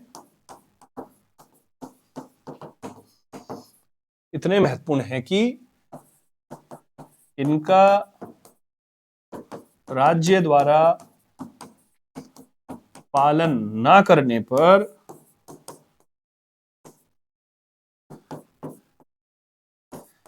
अनुच्छेद 365 356 नहीं कह रहा हूं मैं, 365 अनुच्छेद 365 का प्रभाव उत्पन्न, क्या कहता है 365, याद रखिए 365 ये कहता है कि अगर कोई राज्य सरकार केंद्र के द्वारा दिए गए प्रशासनिक निर्देशों का पालन नहीं कर पा रही है तो फिर राष्ट्रपति के लिए मानना संविधान सम्मत होगा कि उस राज्य की सरकार संविधान के प्रावधानों के अनुसार नहीं चल रही, और फिर वहां राष्ट्रपति शासन के संदर्भ में 356 की शक्ति का प्रयोग हो जाएगा। अब समझिए ये शांतिकालीन निर्देश है, 356 जो है वो तो आपातकाल की व्यवस्था है, लेकिन 365 तो ये कहता है कि शांति काल के जो प्रशासनिक निर्देश हैं केंद्र के द्वारा राज्यों को, और राज्य उसका पालन नहीं कर रहे हैं यदि, तो ऐसी स्थिति में राष्ट्रपति के लिए, क्योंकि केंद्र की सलाह से काम करते हैं, मंत्रिपरिषद की सलाह से, राष्ट्रपति सलाह और सहायता से, तो राष्ट्रपति के लिए मानना संविधान सम्मत होगा, संवैधानिक होगा कि संबंधित राज्य का शासन जो है वो संविधान के प्रावधानों के अनुसार नहीं चल रहा, और ऐसी स्थिति में वहां जो है 356 राष्ट्रीय शासन की व्यवस्था लागू की जा सकती है। तो ध्यान रख लेना भैया, ठीक है। फिर इसके अलावा 258 अनुच्छेद 258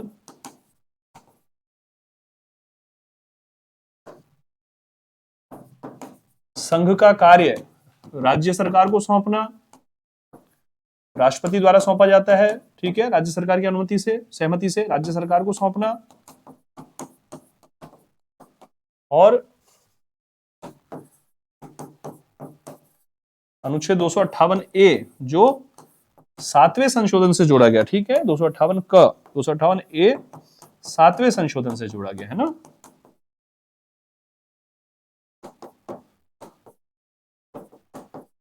सातवें संशोधन 1956 से जोड़ा गया 258 ए। इसमें क्या है, राज्य का कार्य संघ सरकार को सौंपा जा सकता है, ठीक है,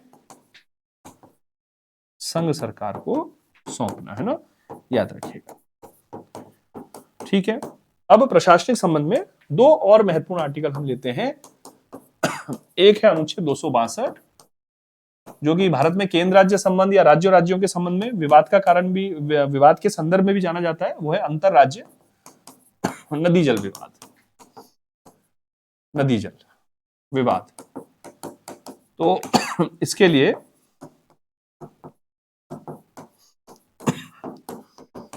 न्यायाधिकरणों का गठन और उनको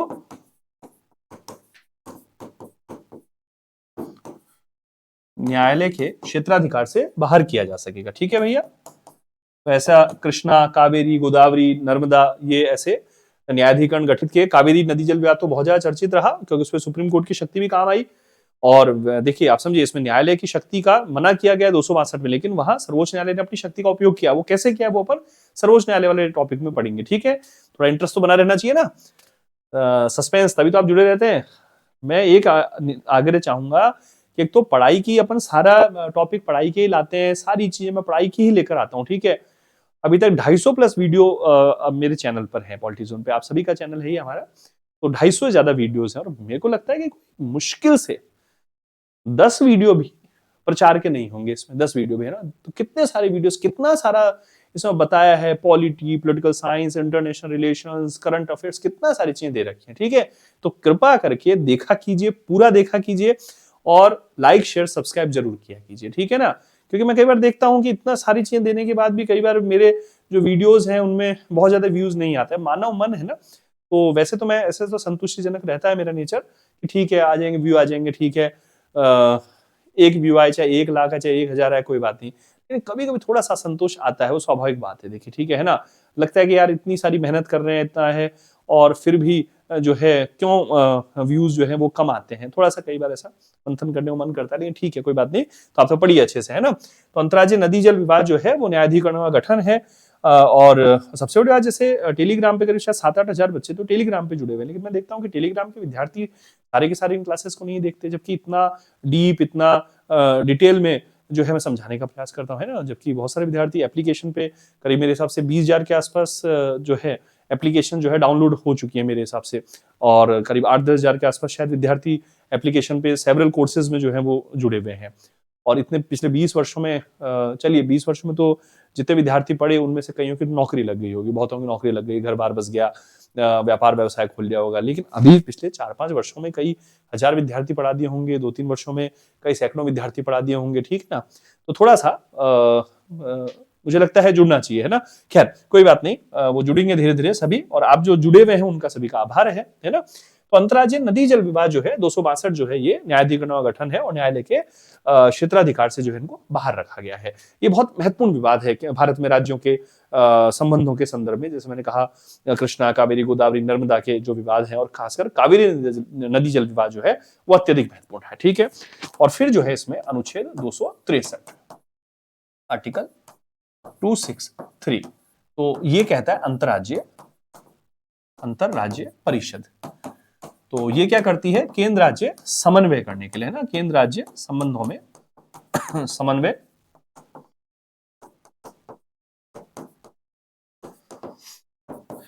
केंद्र राज्य संबंधों में समन्वय, और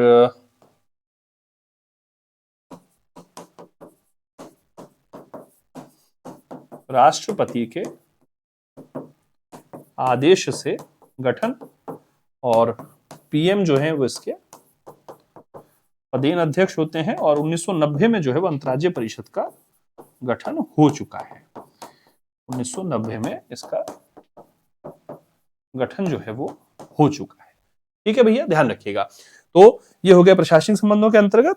और ये सहकारी संघवाद का उदाहरण भी है, सहकारी संघवाद, है ना। सहकारी संघवाद पे तो मैंने शॉर्ट्स भी बना रखा है, देख लीजिएगा, ठीक है, सहकारी संघवाद, ठीक है, उसका ये उदाहरण है अंतर्राज्यीय परिषद, ये आ जाता है क्वेश्चन। फिर है वित्तीय संबंधों की बात। तो वित्तीय संबंधों में हम एक तो कराधान पढ़ते हैं, एक निधियां पढ़ते हैं हम लोग, और एक अनुदान पढ़ते हैं, ठीक है, और एक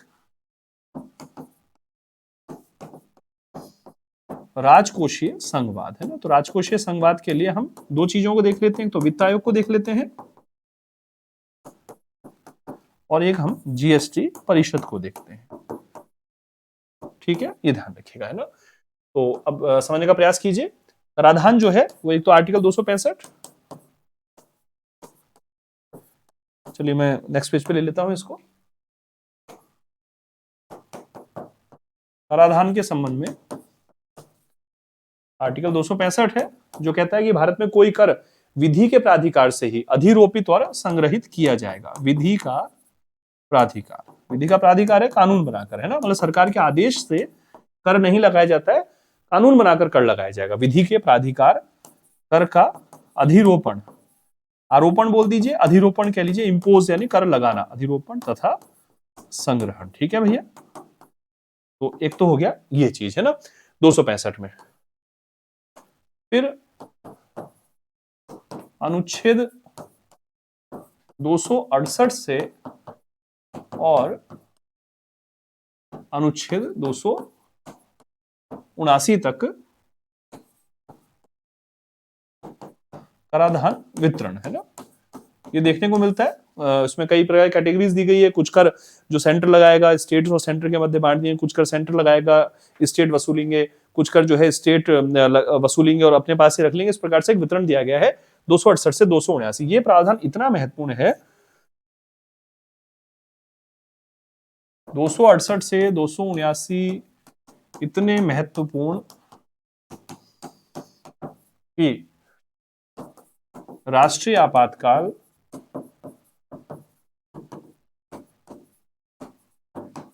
की अवधि में इनको, राष्ट्रीय आपातकाल नॉट द वित्तीय आपातकाल, याद रखना है ना, राष्ट्रीय आपातकाल की अवधि में इनको राष्ट्रपति के आदेश से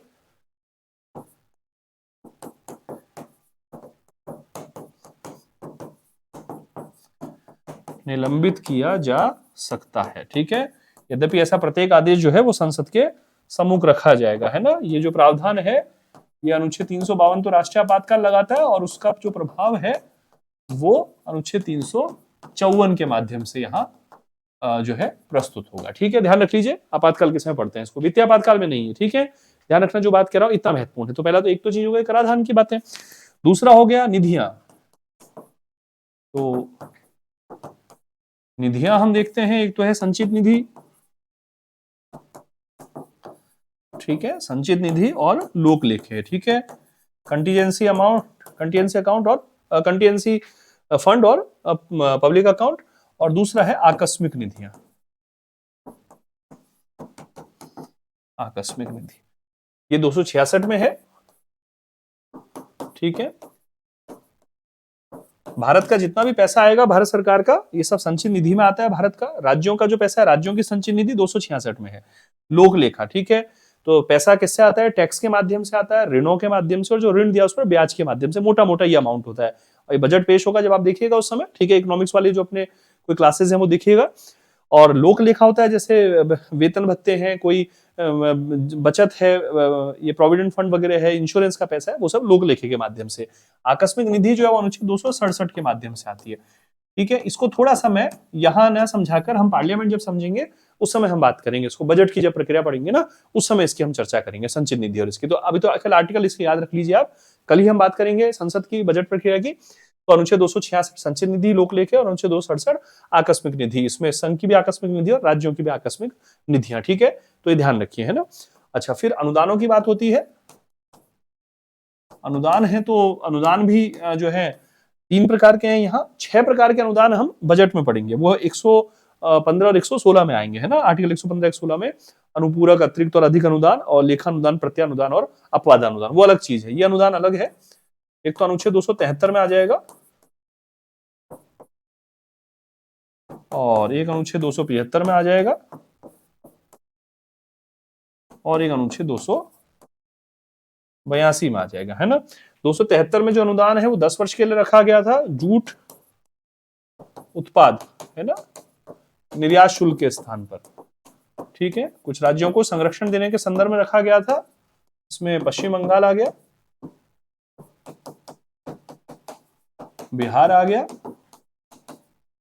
उड़ीसा आ गया, अब तो उड़ीसा बोलते हैं, और असम हो गया। ठीक है, और 275 जो है वो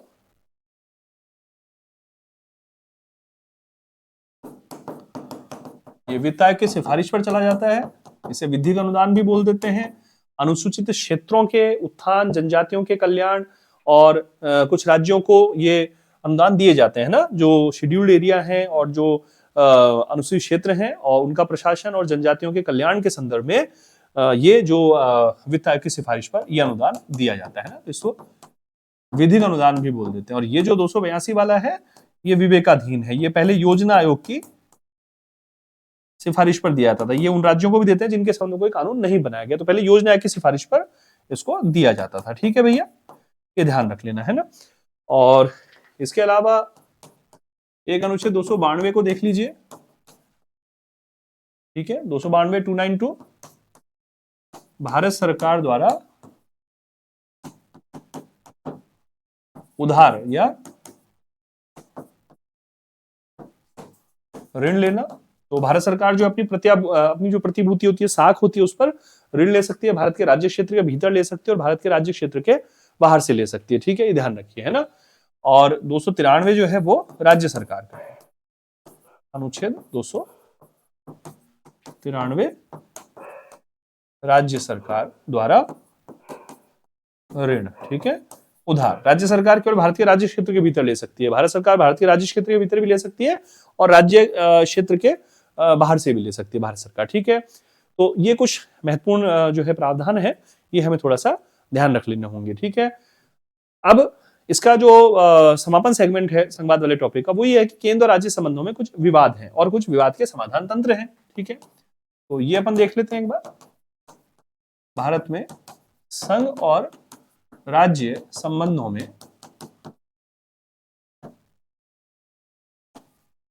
विवाद और समाधान तंत्र। ठीक है, तो विवाद तो है, एक तो अनुच्छेद 356 का संदर्भ, एक राज्यपाल, एक अखिल भारतीय सेवकों पर नियंत्रण, और एक है नदी जल विवाद, एक है वित्तीय सहायता के मामले,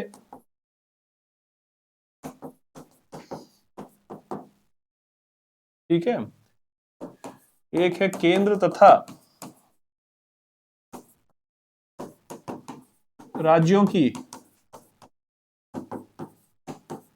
एजेंसियों में टकराव, एक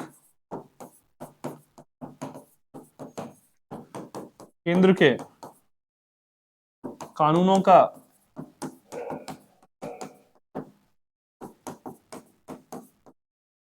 राज्यों द्वारा विरोध। ठीक है, एक अलग अलग दलीय व्यवस्थाएं, दलीय संरचना। ठीक है, अलग अलग दलीय सरकारें। तो कुछ मेजर प्रावधान है जो विवाद है, जैसे 356 का दुरुपयोग को लेकर होता है कि मनमाने तरीके से जो है राष्ट्रीय शासन लगा दिया जाता है, राज्य की चुनी हुई सरकार बर्खास्त कर दी जाती है, विधानसभा विकृत कर दी जाती है। फिर इसके प्रसंग में राज्यपाल की भूमिका बड़ी विवादास्पद हो गई। ठीक है, अतीत में ऐसा देखा गया, एक साथ कई राज्यों के राज्यपालों से त्यागपत्र लिया गया 1977 में, 1980 में, और भी कई बार देखा गया। कई बार राज्यपाल जो है वो राज्य के जो निर्वाचित मुख्यमंत्री है उनके साथ उनका विवाद देखा गया हाल के वर्षों में, तमिलनाडु में, केरला में इस प्रकार के विवाद देखे गए। इवन केंद्र शासित प्रदेशों में, पुडुचेरी में और दिल्ली में, जहां विधानसभा वहां के मुख्यमंत्रियों के साथ उपराज्यपाल के जो विवाद, जो कि केंद्र का एक नियुक्त व्यक्ति है उपराज्यपाल, लेफ्टिनेंट गवर्नर जिसको बोलते हैं एलजी, और ये मामला तो सुप्रीम कोर्ट में पहुंचा है ना, तो ये विवाद देखा गया। फिर उसके अलावा नदी जल विवाद तो मैंने बताया थोड़ी देर पहले कि बहुत ज्यादा महत्वपूर्ण है। अलग अलग दलीय संरचनाएं हैं, केंद्र में अलग दल की सरकार है, राज्यों में अलग दल की सरकार है, तो वो जो कुछ विशेष संरक्षण देना है, कुछ सहायता वगैरह देनी है, वित्तीय सहायता वगैरह, उसमें कई बार ऐसी शिकायतें आती है कि साहब जो है पर्टिकुलर उस राज्य जिसमें अलग दल की सरकार है उसको पर्याप्त संरक्षण नहीं दिया जा रहा है। ठीक है, केंद्र की एजेंसियां राज्यों की एजेंसियों में टकराव देखा जाता है ना। केंद्र की जो एजेंसियां जैसे सीबीआई है, इनकम टैक्स है, ईडी है, वो राज्यों के जो अधिकारी हैं, राज्यों के जो नेता हैं, मंत्री हैं, और उनके वहां छापेमारी वगैरह करते हैं, और राज्य सरकारें कहती है अभी हमसे अनुमति नहीं ली, और इस प्रकार के बहुत सारे विषय। अभी हाल के वर्षों में देखा गया कि संसद ने जो कानून बनाया उसके विरोध में राज्य सरकारों ने राज्य विधानमंडलों में कानूनों का निर्माण किया। ठीक है, वो प्रस्ताव पारित किए कि भाई हम इस कानून को लागू नहीं होने देंगे। ऐसा संदर्भ आया, जैसे नागरिकता का जो संशोधन कानून था 2019 में, उसके संदर्भ में ऐसा देखा गया। तो कई स्टेट्स ने अपने अपने विधानमंडल में इस प्रकार के प्रस्ताव पारित किए। ठीक है, तो ये एक जो व्यवस्था है वो देखी जाती है, और इसको रोकने के लिए जो है समाधान तंत्र अगर देखें तो इसके लिए सबसे महत्वपूर्ण जो है वो सरकारी आयोग को माना जाता है, जिसने सिफारिश दी थी। महत्वपूर्ण सरकारी आयोग 1983 से 1988 तक का संदर्भ लेते हैं। 87 में सिफारिश, 88 में लागू, 83 में गठन हुआ था सरकारी आयोग। फिर पुंछी आयोग आया इसके लिए। ठीक है, पुंछी आयोग।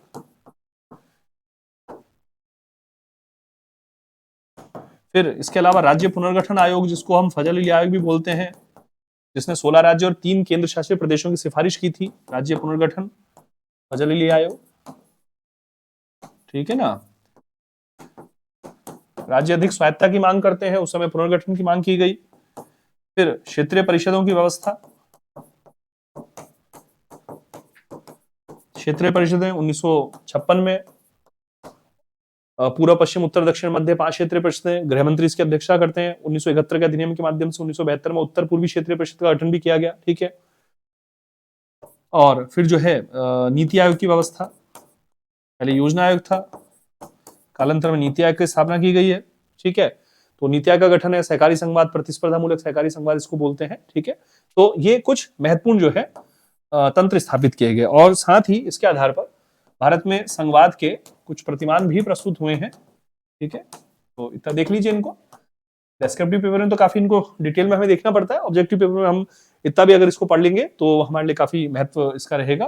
तो इसको सहकारी संवाद, जैसे ग्रैनी लॉस्टन का संदर्भ आता है इसमें सहकारी संवाद में। ठीक है, ग्रैनी लॉस्टन जो कि कॉन्स्टिट्यूशनल विचारक हुए बहुत बड़े, और the Indian constitution corner stone of a nation किताब लिखी उन्होंने। तो ग्रैनी लॉस्टन सहकारी संवाद की बात करते हैं। और सौदेबाजी का संवाद, जो मॉरिस जोन्स के द्वारा कहा गया,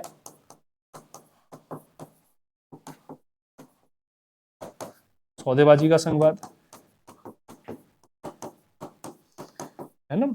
सहकारी संवाद में केंद्र और राज्यों में समझौते होते हैं, अच्छे संबंध रहते हैं। भारत में 1950 से 1967 तक का समय सहकारी संवाद के महत्वपूर्ण समय के रूप में जाना जाता है। सौदेबाजी के संवाद में क्षेत्रीय जो दल होते हैं, क्षेत्रीय राजनीति ज्यादा प्रभावशाली हो जाती है, और केंद्र के साथ जो है वो दबाव डालने, प्रभाव डालने की मुद्रा में आ जाती है। केंद्र पर गठबंधन राजनीति में इसका प्रभाव ज्यादा माना जाता है। ठीक है, और फिर जो है विषम या असम्मित संवाद, इस पर मैंने अभी शॉर्ट्स बनाया हुआ है, उसको अच्छे से देख लीजिए, 1-1.5 मिनट में पूरा समझा रखा है। ठीक है, विषम संवाद या असम्मित संवाद, इसको हम एक तो जम्मू कश्मीर के संदर्भ में अनुच्छेद 370 जो पहले व्यवस्था थी 2019 तक की जो व्यवस्था थी, 2019 तक जो व्यवस्था थी, और एक अनुच्छेद 371, ठीक है, और अनुच्छेद 371 ए से और अनुच्छेद 371 जे की व्यवस्था। तो इसमें उत्तर पूर्व के जो स्टेट है, मेघालय और त्रिपुरा के अलावा जो उत्तर पूर्व के स्टेट, जो 6 स्टेट आते हैं, सिक्किम भी शामिल रहता है, और 5 अन्य स्टेट वो शामिल हो गए, महाराष्ट्र, गुजरात, आंध्र प्रदेश, तेलंगाना, कर्नाटक, गोवा, ये इसमें शामिल हो गए। तो ये विषम संवाद, असम्मित संवाद, जिनको विशेष संरक्षण की जरूरत रखी जाती है जिन स्टेट्स के लिए, कुछ ऐसे संवैधानिक प्रावधान। और इसके अलावा राजकोषीय संवाद, जैसे मैंने कहा अभी, वित्त आयोग की व्यवस्था। ठीक है ना, वित्त आयोग, अभी हम आयोग पर एक क्लास अलग से ले लेंगे। तो वित्त आयोग जो है अनुच्छेद 280 के अंतर्गत आ जाता है, राष्ट्रपति के आदेश से गठन, एक अध्यक्ष और 4 सदस्यों की व्यवस्था। और जीएसटी परिषद 279A राष्ट्रपति के आदेश से गठन, और केंद्र के जो वित्त मंत्री उसके अध्यक्ष होते हैं, राज्यों के वित्त मंत्री उसके सदस्य होते हैं। तो ये राजकोषीय संवाद की व्यवस्था है। ठीक है, तो प्यारे विद्यार्थियों, इस प्रकार से ये एक महत्वपूर्ण विषय हमने पढ़ा आज, और काफी बड़ा विषय था, लगभग 1.25 घंटे के आसपास की क्लास हुई है। तो आज एक बार हम इतना ही इसको रख लेते हैं। कल हम क्या करेंगे कि कार्यपालिका, न्यायपालिका, व्यवस्थापिका, तीनों चैप्टर्स जो हैं हम साथ ले लेंगे। 2.5-3 घंटे, 3.5 घंटे के आसपास की क्लास हो जाएगी, एक लंबी मैराथन क्लास हो जाएगी। वैसे आज मेरा विचार था कि राष्ट्रपति वाला टॉपिक ले, लेकिन अभी राष्ट्रपति वाला टॉपिक के लिए लगभग 1 घंटा लग जाएगा, और थोड़ा सा मैं आज क्लास लेने में हल्का सा समय लेट हो गया था। मुझे कुछ कार्य है अभी 8:30 बजे से, इसमें 8:21 हो रहे हैं, तो करीब मतलब 20:21 हो रहे हैं, तो 20:30 मतलब 8:30 बजे से कुछ कार्य है मुझे महत्वपूर्ण। तो मैं आज ये क्लास यहीं पर हम करते हैं। 1.25 घंटे में काफी कुछ संवाद का, वैसे जो हम 5-6 घंटे में टॉपिक लगभग कराते हैं, 4-5 घंटे में, तो उसके लगभग सभी महत्वपूर्ण जो विषय हैं उस पर मैंने चर्चा करने की कोशिश की है। ठीक है, तो उम्मीद करता हूँ क्लास पसंद आएगी, और इसमें से एग्जाम में काफी सारे जो है प्रश्न आने की संभावना रहेगी, और आपके प्रश्न वो सही हों, उत्तर सही हों आपके, और बिल्कुल हमारे लिए अच्छा रहे, ये क्लास हमारे लिए लाभदायक रहे। ठीक है, तो स्वास्थ्य का ध्यान रखिएगा, और कल मिलता हूं आप सभी से नेक्स्ट क्लास में। कार्यपालिका, व्यवस्थापिका, न्यायपालिका, तीनों टॉपिक हम लेते हैं कल, और स्वास्थ्य का ध्यान रखिए। ठीक है, खूब सारी पढ़ाई कीजिए, सकारात्मक बने रहिए। नमस्कार, धन्यवाद।